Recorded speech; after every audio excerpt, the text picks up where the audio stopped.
What's good, fam? And welcome to Enjoy the Journey. I am your host, Devontae Lamont, and today I have a special episode for you.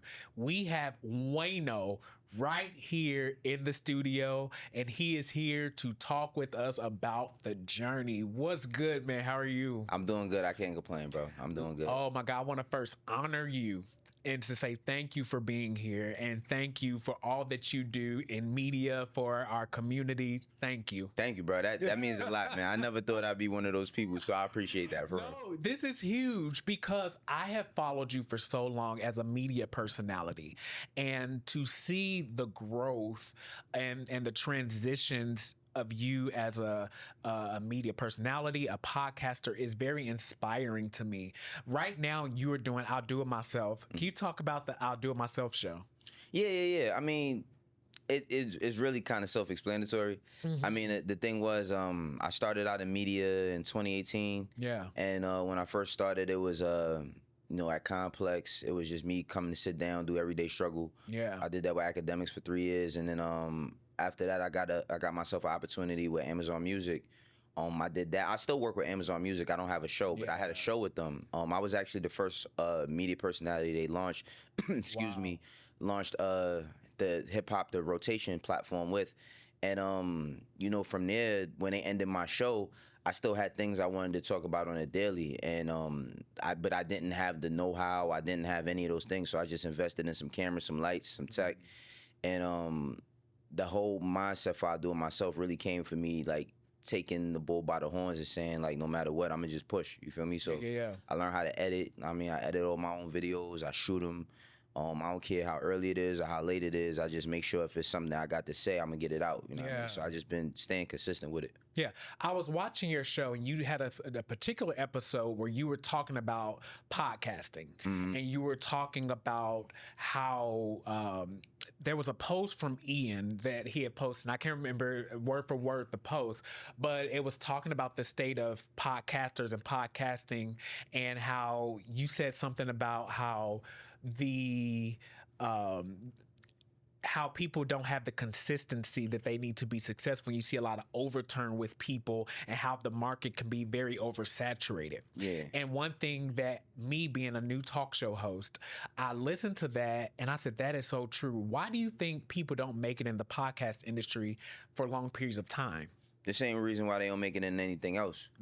Because honestly, like for myself, bro, I always say I put the game on the hardest level from the start. Like I dropped out of like high school. I didn't have like much resources. I didn't have my academic education, so I had to work harder. My mom told me like when I was young that if I didn't finish school, I was gonna have to work 10 times harder than the person next to me. So I understood that at a young age. And the thing is that, and I'm not knocking anybody who's going to school, and I think it's like I wish I could have went to school. But the reason why I even brought that up is because people don't understand like what dedication really looks like. I think it's a great idea to want to reap the benefits of the fruit that's on the tree, but keep in mind the fruit is the last thing to grow on the tree. You feel what I'm saying? Yeah. So it's like a lot of times people like, y'all want to start a podcast, but they don't know that like your job is predicated on thinking and speaking along with research, along with you feeling like you want to talk after you done had a long day. You could have had a bad day. You could have had a great day. You could just be tired. And most people don't have a level of determination in them that says, I'm going to see this through no matter what. If they don't see like immediate return, like numbers or money, then they think that it's never going to happen. Like for me, it's never been like that because I've always had to start at the bottom from the toughest level. So I just think that people just, they gotta, get their discipline up for real. You had a phrase that you said, addicted to the grind. If you want to be successful, you have to be addicted to that grind. Yeah. And that is one phrase that I've taken from you, is making sure that I am grinding, that I take everything that I have. There are days I don't feel like filming. There are days where I'm like, does it make sense? I'm investing, so much, but because I know this is my purpose, that's why I've been able to have the longevity that I am experiencing and will continue to experience. How one thing that I love about you, you've had many different type of shows. The one, I think there was one on Amazon and Twitch. Yeah, connected with Wayno. Connected with Wayno. Yeah. Connected with Wayno. And so you've been able to do, and even with Coming Home. Come Home With Me. Come Home With Me. Yeah. How have you been able to take different seasons of things that you've been through, or different seasons of your life at that, and been able to still be consistent as a media personality? Yo, it's crazy. I don't even look at it like that, bro. Like, honestly, like, connected with Wayno, it was an opportunity with Amazon, but it wasn't my idea. So I didn't have no jurisdiction on what could be done or not. So, you know, of course, I took the bag, you feel me? Like, it was tons of people that was telling me at the time, yo, let's do this podcast. Like, when I stopped doing Everyday Struggle, a lot of people wanted to sign me to their production companies to do media for them, but I still didn't know what that is. Keep in mind, like, I'm a behind-the-scenes music person that got into media. It wasn't the other way around. Like, what I'm doing currently is not my dream. How did that happen for you? Because you were behind the scenes. How did you come in the forefront? I always talk too much. That's fair. Like, that's my thing. I remember the first time I went down south for a summer. My family's from Fayetteville, North Carolina, and I remember spending the summer down there. And like by the end of the summer, like all my older cousins, you'd be like, yo, send him back to New York. He talked too much. You know what I mean? So that's one of the things. But the way I got into it was like, I feel like, you know, when you put work in for things, that's one thing. But then there's also like a certain amount of luck that's involved. Yeah. And I feel like for me, it just was perfect timing. Like I was trying to figure out, I had a successful artist at the time by the name of Dave East. And me and him stopped working together. And I didn't have another art. I put all my chips into one bag. I didn't have like a bunch of things, ideas set out on what I wanted to do. I just stacked up a lot of money when I worked with him so I would be okay. But what ended up happening was I built a lot of relationships. So Nadeska Alexis, she is currently on Apple, but she was at Complex doing Everyday Struggle with Joe Budden at Academics. The way I met her was when I was managing East, she was working at, where was she working? She was working at MTV. And she had came to Harlem one time to interview him. And like most people that meet me, they usually leave with a good experience. You feel me? Like I leave with respect. You know what I mean? If a person, if I don't leave with disrespect, but if you disrespect me, you get thunder. I always say that. That's at New York. Nah, fact. So you know, I just kept a relationship with Nadeska, and as I kept this relationship, she just hit me. I hit her up one day just to say what's up, and she hit me like, yo, pull up one day and come chop it up with us like on a show. I'm like, all right, cool. I did it, and then I ended up doing a show for 3 years, and I never did nothing. I didn't even know. I know people made money, but I didn't know like that there was money in it. You know what I mean? So it's actually been like the best part of my career doing media, as opposed to me doing being a music executive or me being a manager. You know what I'm saying? That is freaking amazing. One thing that I believe in is that having mentors and having people who are able to coach you in that space. And I remember I was watching the video. You were talking about Combat Jack. Yeah. And you were talking about the Combat Jack show and how he had such a big influence on your life. What was that influence like for you? Like, how did he influence you in what you do? Combat was just like, how the hell did I meet? I met him through Angela Yee. But Combat was like, when I met him, he just was a really, really cool guy. Like, you know what I mean? He just took a liking to me. I don't know what it was. He just took a liking to me. And then he seen what I was doing in music, and he had been an attorney in music for years. And then, but he started in the podcast space. And I remember like, he just always tried to empower my voice. Like I remember one time I went to Dave had to do his show, and he was like, him and my man A King, and he was like, nah, I want you on the show with us. And I'm like, what? Like I never was the person to step in front of my client. Like I was like, I ain't gonna step in front of my client. You know what I mean? He like, nah, hell yeah, come on. So I asked Dave, like, yo, you think it's cool? He like, hell yeah, come on. And then he just kept telling me like, yo, I think you could do something. Like this is before Everyday Struggle. I never was looking at it like that, but he was just telling me like, yo, I think you know how to talk. Like, but for me, I just talk how I talk on my block. Like the way I talk, I used to argue with my friends for hours, either about basketball, rap, relationships, life. We just used to argue every single day. So I would use the way that I approached it was I would use the same way I would be on the block or in the barbershop. So I never, people be saying, oh, you're skilled or you're a journalist. I'm like, I don't look at myself as none of that because I'm just going. You feel me? I'm just going with this shit. You feel me? Like I don't really got no. I ain't gonna say I don't have a method. I do now. Yeah. But I just really started learning how to like use it to my ability within the last year for real.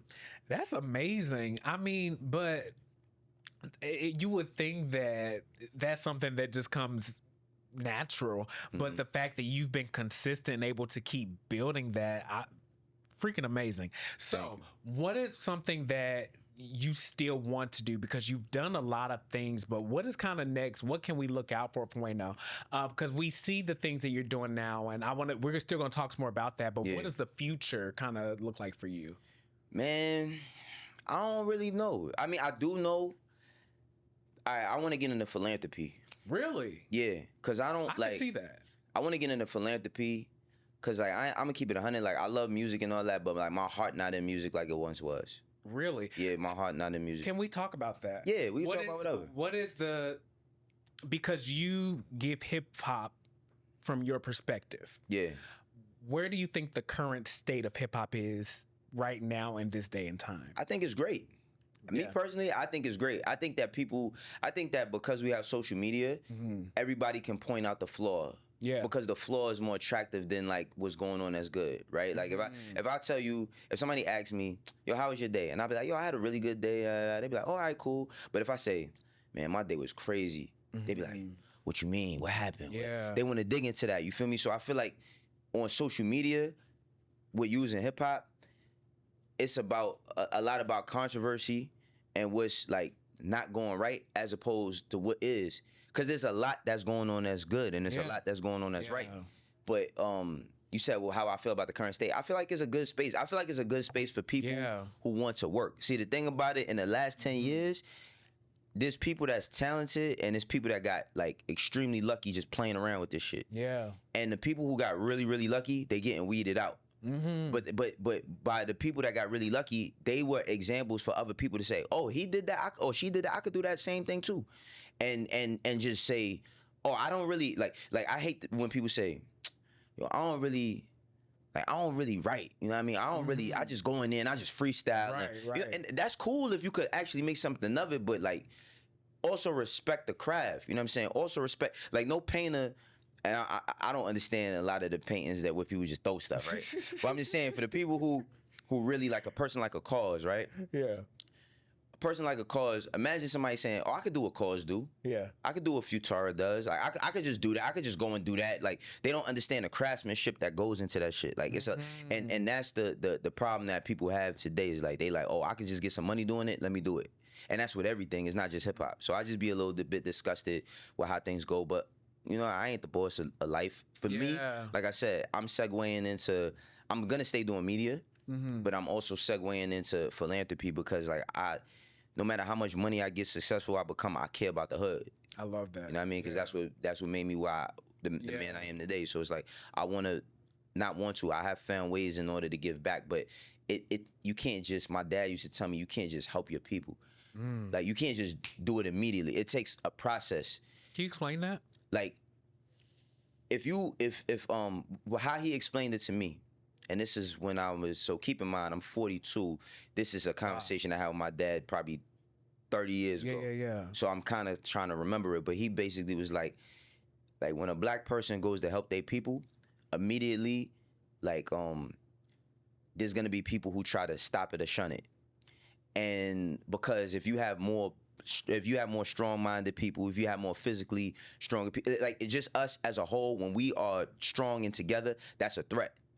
So for me, I'm looking at it as how I want to strengthen my community and other communities, because my obligation be to like where I'm from, but also to black people. Yeah. Like I don't look at somebody from the South and be like, because I didn't grow up where they grew up, that's not my people. Right. I don't look at somebody in Detroit like that. If you black, and you on what I'm on, our people. Yeah, you know what I'm saying? So it's like, I'm trying to take the steps and also the preventative measures of I'm not talking about no conspiracy theory, assassination stuff, but I'm taking the steps to say, all right, if I want to do something, how can I do it completely legit, completely to the point where somebody doesn't come and say, well, he has 5 friends that are felons. How could he possibly, you know what I mean? Like, because I'm not never shunning my friends. Yeah. You know what I'm saying? So it's like, I'm trying to take the time to put each foot in front of the other instead of saying, "Hey y'all, I got a nonprofit, just donate money to it." You know what I'm saying? That's so wisdom. So- I love that you're setting up the system. Yeah, you have to. Yeah, You have to. because I believe that systems matter, and when you have a system, I think like you said, a lot of people jump into things and not thinking you have to be a mastermind behind the intention. Yeah. And so I love that you have a phrase. And you said this in an interview. You said, "Don't let your ego put you in a position where you lose great people." Yeah. Don't, like I say that again for the audience, don't let your ego put you in a position where you lose great people. When you said that in the interview, something like clicked in me. And even when you were talking about this just now, that's the first thing I started thinking about is your humility. Where did that quote come from? Because you see a lot of people that get very prideful in this day and time, and they forget the people that walk alongside them. Like, what is your take on that phrase? Bro, this is what I'm saying. That wasn't no like. I just was talking. But that's the thing. You don't realize the stuff you say are gems. When you drop something, you say something, and that's something maybe I'm learning from you. Yeah. Is that's natural for you, but what you don't realize, what you're doing to us, you're spitting so much wisdom out to people, and to me, it's almost like an offering that you're presenting to us. Yo, it's all right. So look, I appreciate that you saying that, but I don't even think like that. Wow. When I'm talking, I'm just talking. Like I told you, I talk too much. My brain working 27 different ways at once. Like my brain only shuts off at night when I go to sleep. Like if I say to somebody, "Yo, what you thinking about?" and they say nothing, it bugs me out because I'm never not thinking about something. So like sometimes I could ramble because it's so many thoughts trying to come out at once. But when I said something like that, that's just off my experience. Like my humility, bro, come from being poor. Like I didn't. Let's talk about but the thing about it is like my mom's and my grandma. I was raised by my mother and my grandmother. I didn't know that we didn't have it like that until I became an adult. You know what I'm saying? Like until I started making. Once I started making like money that I never dreamed of, I'm like, damn, we really ain't have it. But I didn't feel like that. Wow. My grandmother was a nurse when I was a kid. She worked overnight. You know what I mean? My mom's, she had me when she was 21. She went back to school. I used to have to go to school with my mom's. Like I'm talking about like when I was in elementary school, because my grandmother worked overnight. So she's sleeping during the day so she could get ready for work at night. Wow. So my mom's would take me with her to school some nights if she ain't have nobody to watch me. You feel me? So it's like I shared a room with my mom since I was 9 years old. Wow. So it's like I none of these things like really mattered to me, or I even thought about them because they was just my life. I lived in a shelter before. Like I've been through. I'm not gonna sit here and say I got this Oliver Twist just bad story, but I think that everybody has their own hardships. I just don't like. I never skip over mine. Like you know what I mean? Like for myself, like my only goal when I was growing up was for me to move out of the hood, and once I was able to move, it was like, damn, like as tough as that was, I'm like, what the hell I'm supposed to do? Like my goal, I was like, what's my next goal? So then it started making me think about not only myself and others and how I can help others. And that's also subjective because it get tricky when you come from the hood, because then everybody think you just supposed to come through with a pot of money or a bunch of opportunities that you just dump on the table and they don't have to earn them. You feel me? So it's like that's why I said you can't just jump up and help your people, because you got to go through all of these different measures to understand what it is you actually want to do. You might want to do something, but a lot of people want to just do shit, but they don't understand what they actually want to do until they want to do. Yeah, you be like, yo, what you want to do? Like, I remember one time my little sister told me she wanted to build an airport. I'm not going to tell you can't build an airport, but I'm like, how often do you study that? Yeah. I don't really study. She's like, I don't really study. I said, how you think you going to build something? Like, keep in mind that security is probably the number one thing you have to learn. Period. Because you're dealing with people's lives, and you don't study this every day, and you tell me you want to do something, you bullshitting. Wow.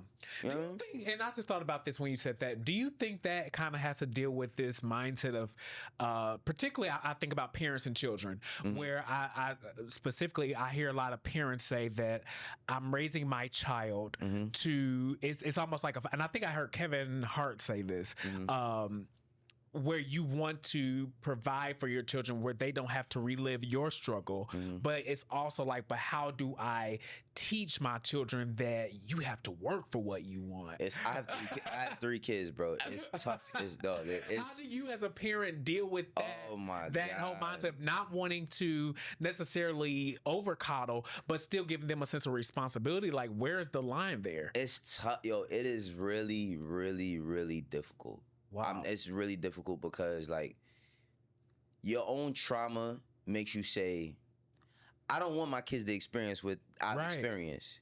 But see, people think of kids as just like little. Once they start, I have adult children. Yeah. You know what I mean? Like, once your kids become adults, my son is 18, my oldest daughter is 23. I got a son that's 18 and a daughter that's 14.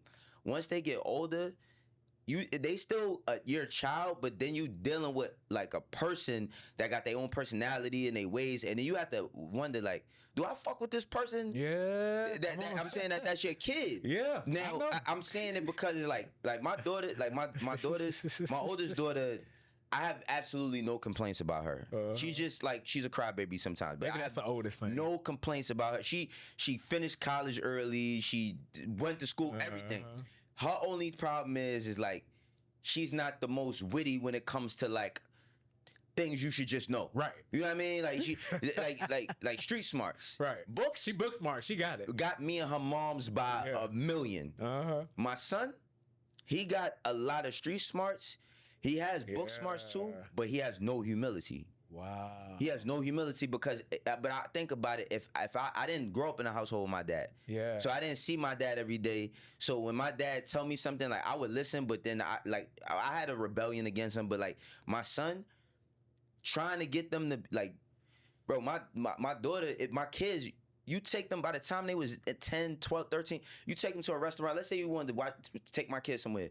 You like, oh, I'm gonna get them something to eat. They'd be like, what you want? I want a ribeye steak, a lobster tail, like, you know what I mean? Because what happened to Happy Meals? That's what I'm saying, like because my own trauma make me say, nah, my kids ain't eating that. I'm giving them, but you creating monsters. Yeah. Like, you literally create monsters because like now my kids, they go back home. Like, my daughter just went back to Harlem.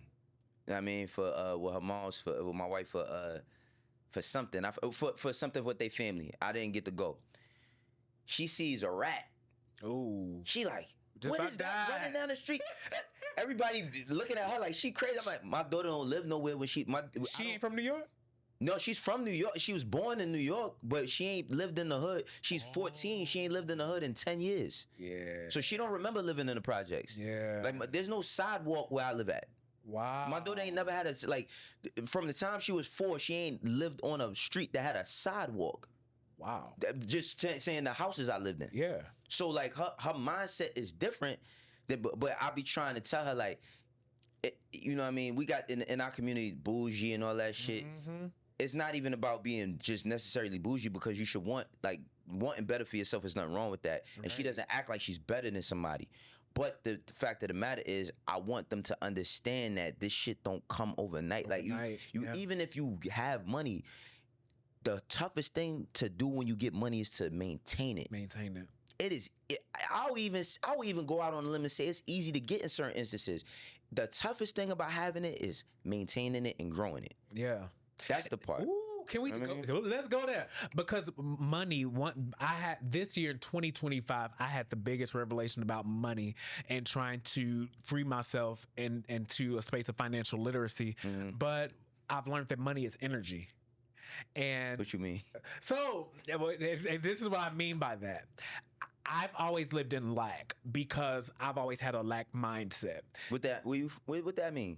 So what that means is I would always, the way I would talk to myself, the way I would handle money, not feeling like I don't have enough, overspending it, not knowing how to manage it. Yeah. I didn't know how to manage money I didn't know how to save. I didn't know anything about investing my money. Yeah, so it was like a paycheck to paycheck thing. And this year, I really educated myself on how to have the right mindset about it and how to be able to invest and make my money work for me. Oh yeah, I get what you're saying. Yeah, so that's what I mean with that. But I'm 33 years old and no one ever taught me that. But nobody don't around you see that. So I feel like it's two parts of it, right? Because we be like, I'm not saying you, but I just say like I see so many people say, why nobody never taught me about money? Why? Because don't nobody know it around you. So how they gonna teach you something that they don't know? How could my dad was a drug dealer. My mom's was a blue collar work. She do any job. She would braid people hair. She do whatever she can. She living check to check however she can, or whatever opportunity to the next opportunity, until she started to get into having a career and working. And she never had an experience of having money. My dad, like I say, he's a drug dealer. So my dad, out of 8 kids, I'm number 6. He got kids all over the place. He got money over here. He in the streets. He doing stuff illegal. He can't really teach me about money because he didn't even appreciate his money come fast. Yeah. So when people that get money fast, they spend it fast. You feel me? Because when you don't have to grind, like when you don't have to put in certain type of work for it. Like if you ain't got if a person make $100,000 in a year and they done work 40 hours a week plus overtime, all of that, and they make $100,000. You think a person who made $100,000 in a day is going to just master what you should do with $100? Not $100,000. They're gonna be like, nigga, I get that like it's nothing. Like it's nothing. So I could go spend it crazy. Yeah. So depending upon your environment and who you grew up around, you can't learn nothing from somebody who don't have the experience of the education. So it's like, even for myself, I remember like the first time I made 100,000, like once over, I said I got scared because I was like, wow, I never made that amount of money. I said I'm not buying nothing. So I didn't like my first. I didn't buy no watch. I ain't buy no car. I ain't buy no. I mean, I bought clothes, but clothes was like I've been buying my own clothes since I was 14 years old. Wow. But by the time I made $100,000, I was like so scared to lose it. I didn't touch it. So first thing I did, I just moved out the hood. I ain't say nothing. I ain't make no big announcements because it wasn't for nobody but me.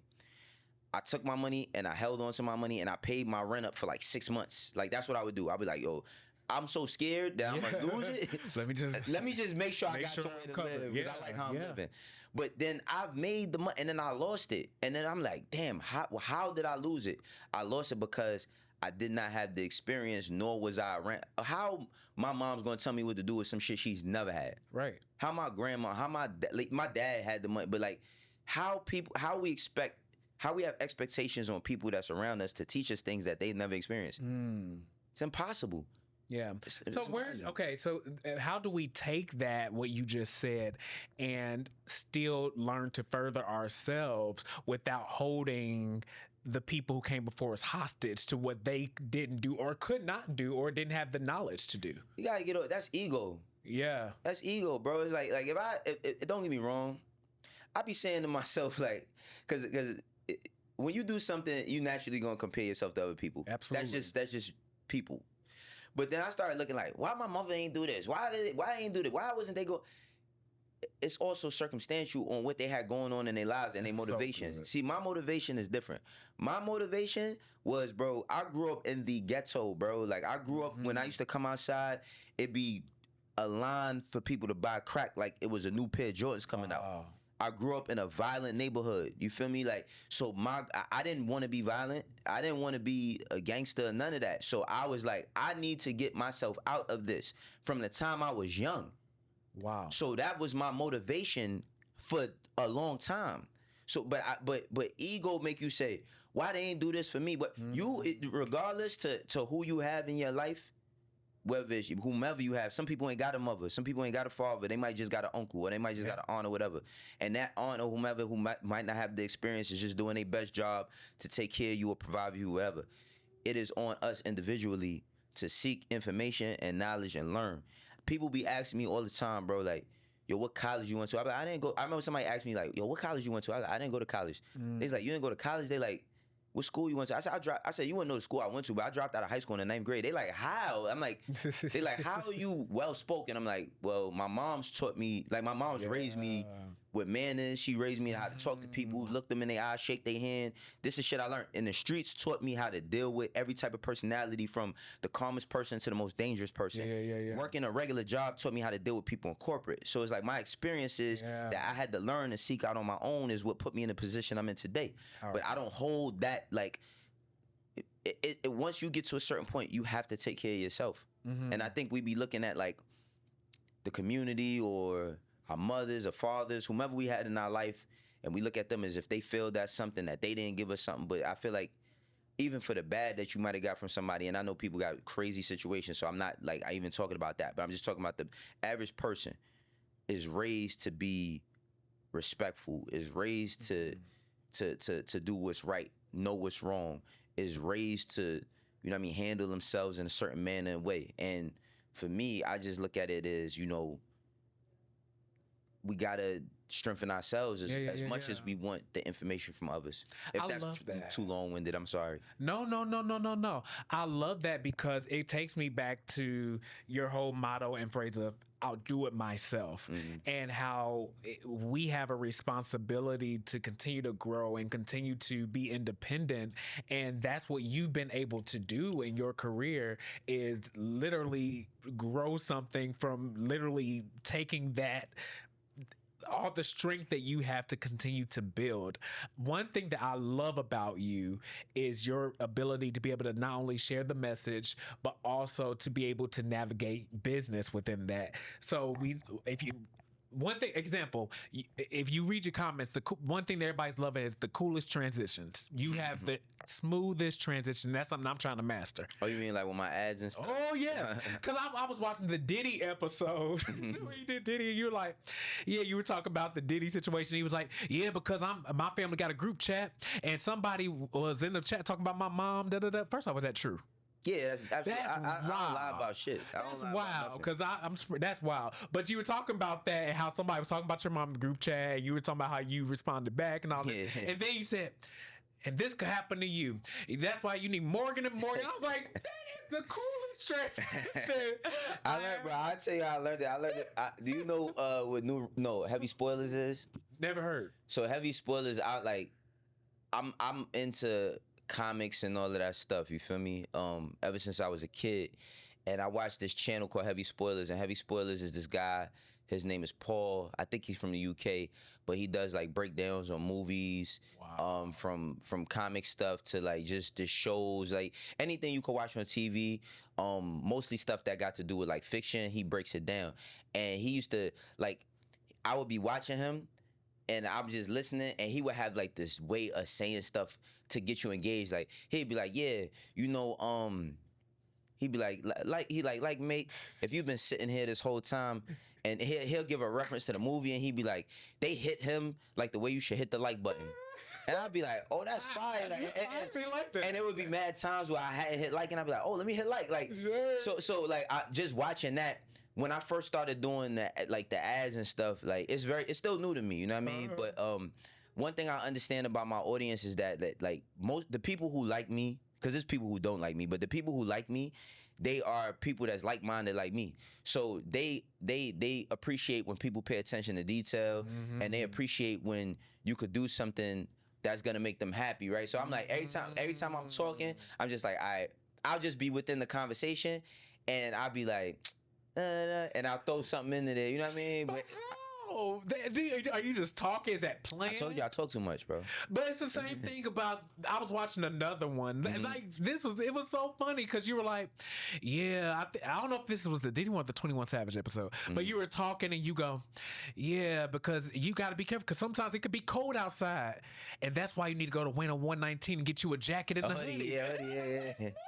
Yeah. No, because it's like, to keep in mind too, is like, I watch, like, one thing growing up, like, you had to be witty. Yeah. Like you in school, somebody say something, like, bro, I didn't have a lot of stuff, so it's like somebody say something about your shoes, you got to be able to have a comeback fast, you know what I mean? I messed with my little sister about that because she's not witty at all. Wow. So it's like I could joke on her, and then she'd just say something like, you ugly, like, you know what I mean? Wow. To get back at me because she can't come up with something fast enough. So, like, you know, growing up in the hood, bro, it's like we snapping on each other. Like, you say something, I say something. You got, like, if I don't rise to the occasion of joking on you, then everybody gonna look at me like crazy. So I just keep that in mind when I'm talking. You just got to be witty. So it's like I just think about like, all right, if it's cold and you need something, right? Like cop one of my hoodies. You know what I'm saying? Like so. I mean, but it's just marketing though. It's just marketing. But the way you do it, what you have to realize is, and I think you started April 2024 on YouTube, and so you're going into 2 years. And so for those of us who are in this field, we watch you, and everything that you do is intentional.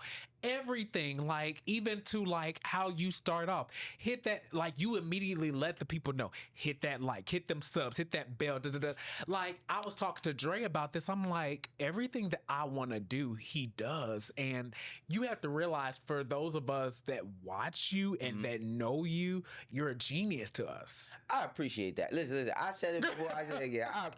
I do not look at it like that. I'm gonna tell you, bro. Wow. Everything that I've been doing on YouTube, it came from a sense of like desperation and me figuring this out something else. Cause I started saying to myself, like, what do I want? Do I want, like, you know, I moved to Georgia because I was working at a label, you know what I mean? Quality control. And I had a great experience with quality control. And I also had things that I didn't like about working. Weren't you an executive? Yeah. I was the co-EVP at A&R over there. And I had, like I said, I had a good experience, but I think everything comes with like your wins and your losses. And when I took the loss and not, you know, being there anymore, I'm like, all right, what am I gonna do next? Am I just gonna go get me another A&R job where it's just a job? I'm just making some money. I'm about to be 43. I don't want to be chasing around the hottest 18-year-old and 19-year-old. And then like music takes a lot of time and curation for it to work.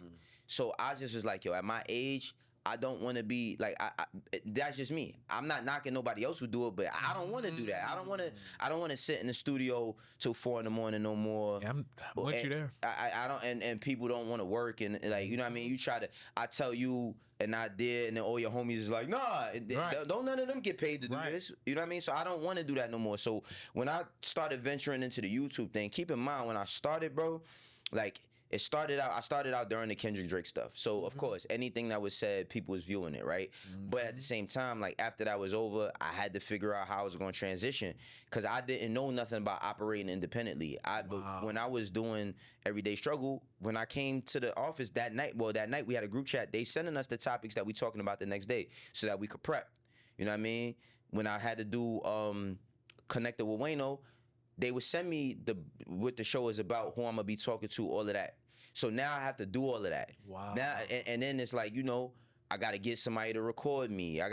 The person who record me, they want a bunch of money. I didn't have the money to just be paying them. Right. And I'm trying to sell them on the idea, like, yo, listen, I know I don't got it right now, but just stick with me. And I'm not a bad person. Right. Like, there's not many people, and I remember a friend of mine told me this. She's like, yo, for you to be in this industry as long as you have, and I know a lot of people and nobody really saying nothing bad about you, that's crazy. It's crazy. Yeah. So I looked at it like, all right, if I'm gonna do this, how am I gonna? I know nothing about doing YouTube.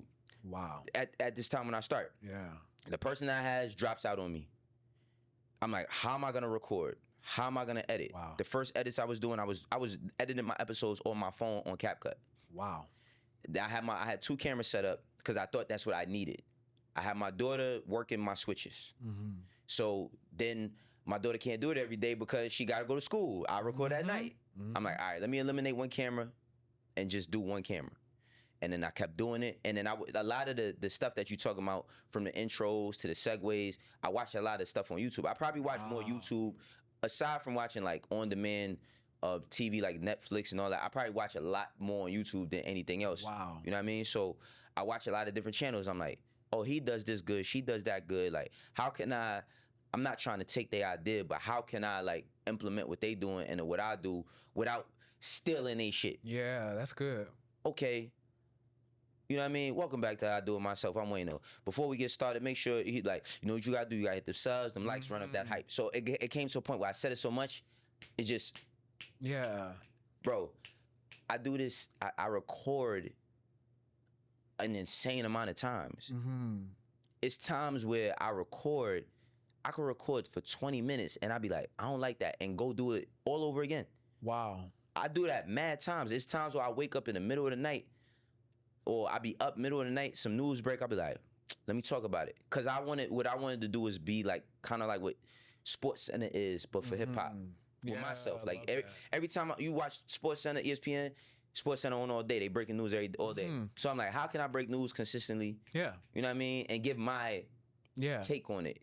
That's what I'm doing. Well, specifically, one of the ways in your lives, like, you know, you're every day you're on live. And one thing that I've noticed, and I really want to ask about this, there are so many artists that trust you, that trust your wisdom, that trust your voice, that trust your ear for criticism and for hip hop. That's really huge. To me, what is it about you that literally people bring their gifts, their baby to you and say, I need your ear on this? Bro, I'm honest. And not only am I honest, I got experience, bro. Like I have experience. Like I remember reading an article, rest in peace to Irv Gotti. I remember reading an article in a magazine, and this is in 2001.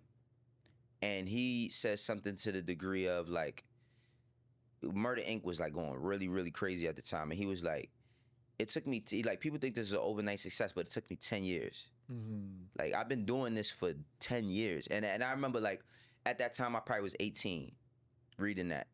And I'm like, 10 years, like that seems like such a long time. And then I look at my career, bro. I started out in the mailroom. I went from the mailroom to becoming an intern at Rockefeller Records. I went from being an intern to being an assistant A&R.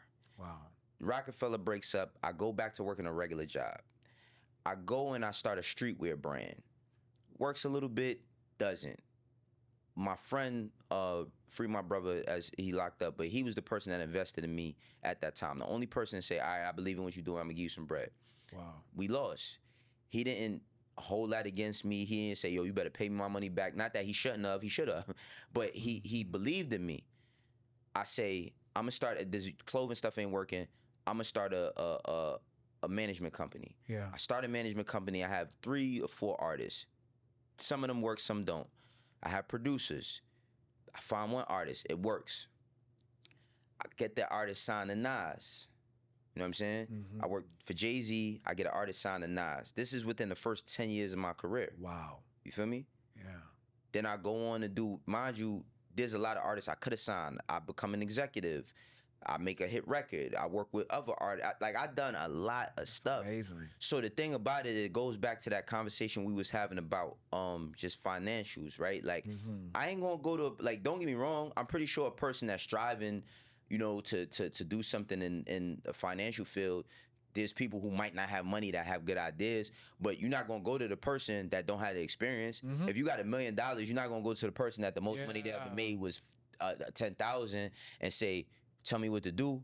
Not that they're knocking them enough, because they might just need a shot, but you're gonna go to the person that says, how much experience you got? Right. So people trust me because I'm a trusted voice. I don't lie. That's one thing I say, bro. I ain't never lied in no camp. I ain't no liar. So I'm gonna tell you exactly how I feel, even if I'm being humorous about it. Absolutely. You feel me? Like, and that's just what I do. Like, music has been a means that got me out the projects, changed my family life. You know what I'm saying? Like I said, my kids, how they live and all that, that's due to hip hop. That's due to music. So it's like, people look at me and they might think, oh, he's gonna give me something that I can possibly win with, or I just want to hear what he got to say. Wow. But the thing about it is they coming to me for honesty. Yeah. You know what I mean? It's a brand. Like, my brand is built in me being a man of principle, moral, and honesty. I love that. Me? So I'm thinking about the movie Brown Sugar, and there's a line in that movie, I think, where Sanaa Lathan says, when did you first fall in love with hip hop?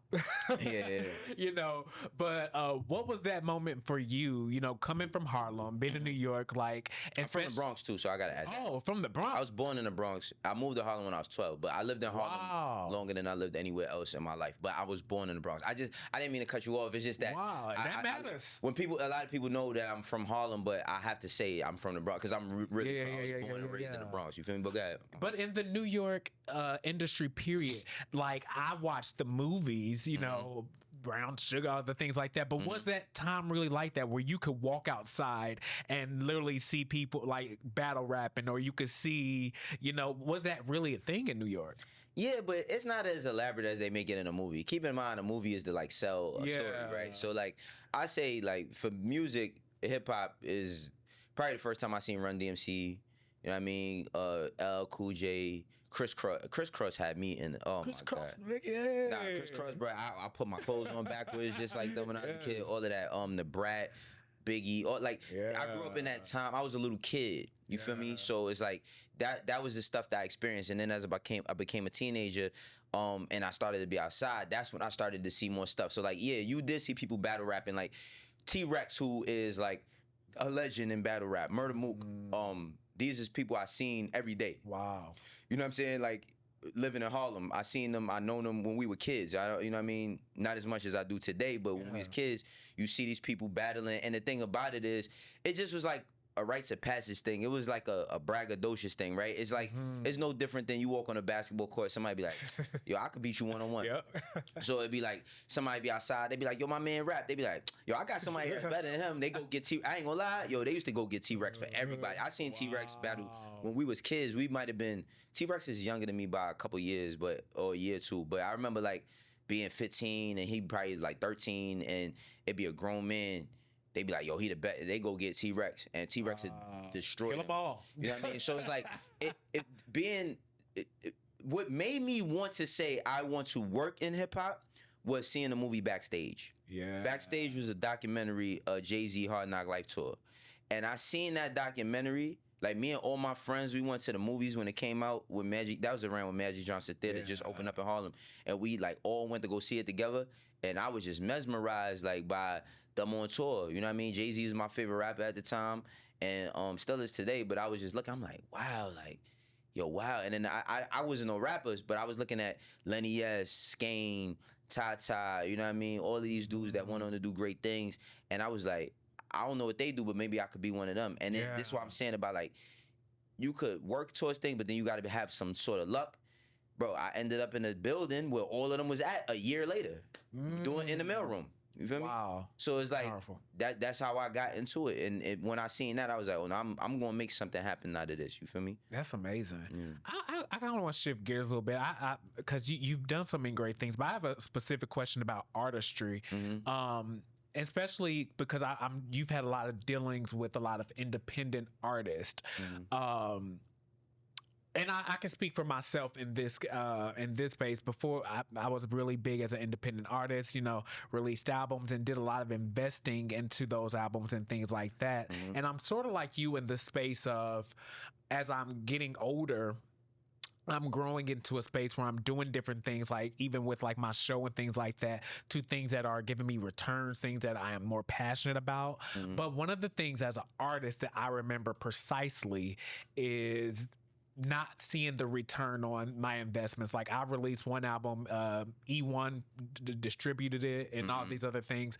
But I remember making these big investments, you know, $10,000, $20,000 and for these albums, and you know, not seeing the royalties, and even doing like the paperwork, right? Like going through Sound Exchange, being my ASCAP, doing all those things that they tell you, the 7 steps and all that stuff that they say you should do as an artist. But is there, how do independent artists, 'cause I know a lot of independent artists watch you, how do you get your music to that space where you do see a royalty, or you do see, you know, some type of return from your investments? Oh, I think, no, for real, it's gonna sound crazy, but it's like how much do you believe in what you're doing?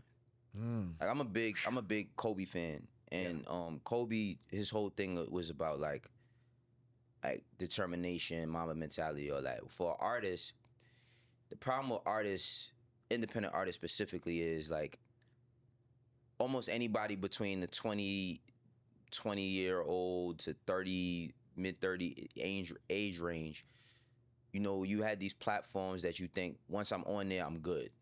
You know what I mean? Like, because people say, you got to work the record. Yeah, what does work the record mean, right? Man, or what does work in the music? Nah, for real. I'm gonna tell you what work the record means, right? It's like, it's changed over the years. But like right now, for independent artists, if I was an independent artist and I decided to put out music, I would put it out, and I would tell people. And how do you tell people? Social media, that's one means, right? But that's not the only way. That's the thing. Some people think I need to go viral.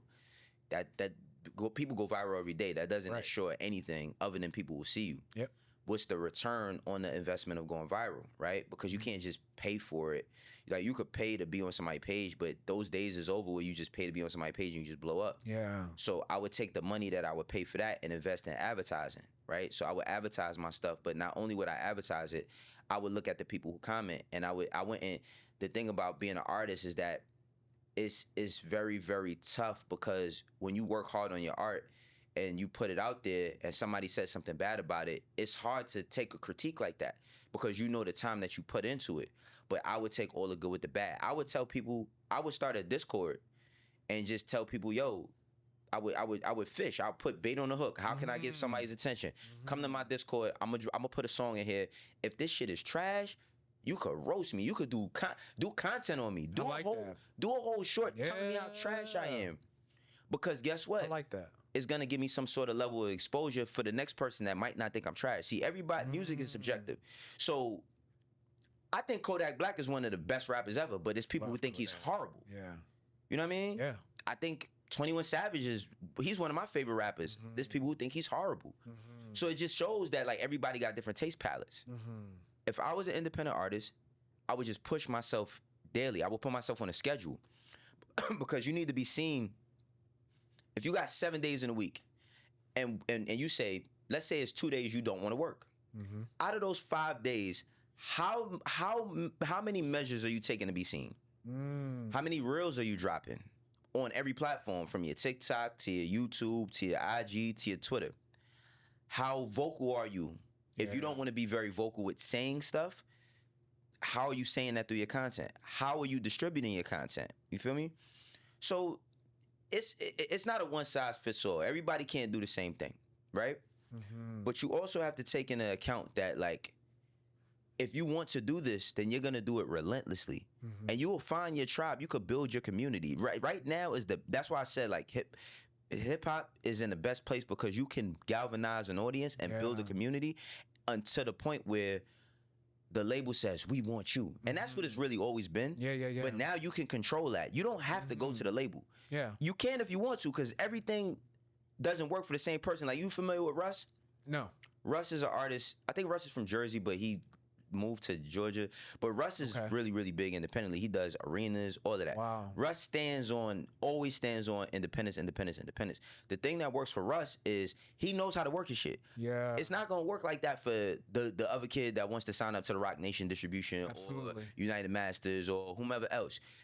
But I would say understand yourself as a brand more than anything. Because you have to understand, like, what is my sound? Is my sound branded? When people hear me, are they? If you heard Missy Elliott, you know you know who she is as soon as you hear it. Absolutely. You hear Sexy Red? Even sound. there's 20 artists. There's a million artists that rap like doing the same shit that Sexy Red. They go, oh, she rap about being salacious and stuff. I could do that too. But she has a distinctive voice, a distinctive look. That's her brand. You got Tyler, the Creator. He has a very, very distinct voice, but he has a brand. You have to brand your thing. And think about it like this, bro. If you put 100 people in a race and they have to race to get across this line, everybody's not going to make it to the finish line. Wow. So you have to also think about what you up against. You know what I mean? You got to think about what you up against. That's good. Shit, you look at the person that you think they ain't as talented as me, but they winning bigger than me. Oh, they just got the machine behind them. No, they might just work harder than you. Yeah. I love that you said that, because I was watching your episode on 21 Savage, and I love that you were saying, like, why are people not taking his advice? you know, and the reason that phrase came to mind, because even sitting here listening to the wisdom that you have, and you remind me of almost like Savage right now, like, what, and I even want to jump to that conversation a little bit, because why do you think, because I think he's done some great things just in his career. Like, the dude is freaking amazing. But why are people really not taking his advice? Because they think people accept you how they met you. Yeah. So people think that 21 Savage is that same dude sitting on the couch with Vlad with all the money. Right. And they say, what does a cross in the middle of your head mean? And he say, it's a knife. Like, they think that was his introduction. Right. So I think people hold him to that standard. They don't look at the fact that he's grown tremendously as an artist. Absolutely. 21 Savage keeps the same subject matter. Yeah. He don't Consistent. He don't stray away from what he does correctly. He changes it up every now and then, but he still talk the murder, whatever. But he's also put it out there that while he's been through a lot of stuff, that he's an artist. Yeah. So don't take everything he doing on face value, right? Yeah. I think that people look at Savage. His name is Savage, like, you know what I mean? Like, so That's who he is. And I'm not saying that to shun the brother. I've met him a couple times, you know what I mean? He's very, very respectful. Yeah. But I think that, like, people, because I'm speaking specifically about, like, Drake and Thug, and I'm not saying that that's how they look at him. But I think what I meant by that is that, like, people view 21 Savage is that he hasn't grown. And if you look at him over the past 10 years, he's almost the epitome of artist development. Absolutely. Almost the epitome of artist growth. Yeah. And I think because, like, they just view him a certain way, it's like, man, he's still... But listen, go watch one of his interviews from years ago and watch his interviews today. It's total different. It's totally different. But because as he's grown as a man, his priorities has changed. Yeah. Things has gotten different for him. You know what I mean? How he invests. And you could see it and you could hear it. Who would have ever thought that Savage would have been, you know what I mean? Like, he made a record like he made with a lot. If you was a fan of Red Ops, that was my introduction to him. Red Ops. That's the first song. Run up to your mother house and put some rounds in it, like to making a record like a lot. Right. You know what I mean? Yeah. To making the records that he's made. I don't think people really understand the level of the growth that he's done, and that's because the negative is so positive. Wow. The negative is so, let's talk about that. Yeah. Let's talk about him being he was born in the UK. So Who what? cares? He grew up in Atlanta. Like, you know what I mean? Right. Like, it's like, let's talk about all of the bad stuff he been through. He been shot and all that. Okay, he talked about that. Talk about how he used bank account as a record to run a campaign, to start bank accounts for kids, to build financial literacy in his hood. That's not the sexy part. So it's just like, telling you you have so much wisdom, man. I really could sit here and just talk to you for hours. I really could, because I admire who you are, you know, the contribution that you bring to hip hop, and I'm so excited for the future of hip hop. I'm excited for your future and all the great things that will be coming from you. Thank you. So I know we do we've been there an hour, man. I can keep going, but this is where we normally close it out, and our guests always leave just one lasting thought with the audience to encourage them, to uplift them. So as we close the episode, if you could look at the camera, if you had any piece of advice to anybody, what would that message or advice be? Ooh, all right. Well, if I had any advice for people, what would that message be? I'd move the pillow. It's about to fall. That's all right. All right. This would be my message. Anything that it is that you want to do, that you're passionate about, that you feel like strong about, that you believe in, you are going to fail. I'm telling you right now, you're going to fail. The thing about failure is, don't let it discourage you. Success is a product of failure. For everything that anybody likes, indulges in, appreciates that I've done, you are looking at a person that has failed way more times than I've succeeded.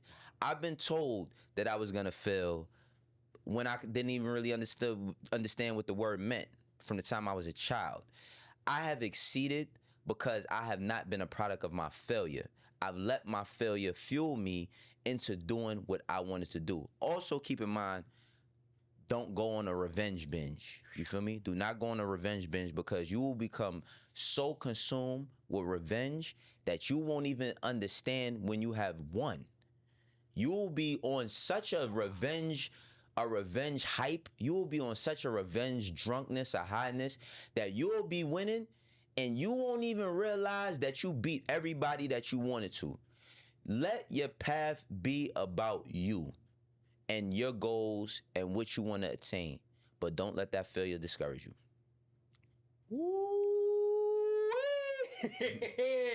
I just want to do a whole episode on that right now because you ain't got to go on no revenge tour. Wow. This was powerful. This was powerful.